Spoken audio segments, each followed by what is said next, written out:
This is DJI Mini 5 Pro, and today I'll show how you can reset all device settings to their factory default values on this drone. So first, make your way into the GoFly section or the flight controls. Next, at the top right, launch settings by tapping at the icon on the top right, should I say.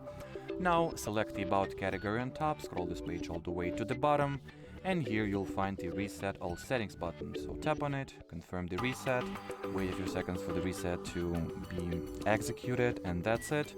All our preferences, customizations, and settings changes has been reversed, and now everything is set to its factory default value, which, as you can see, warrants the aircraft restart reboot, so also you'll need to wait for that. And that's about it. So should you have any further questions, leave them in the comment section below. But as for today, as for now, thanks for watching, and bye bye.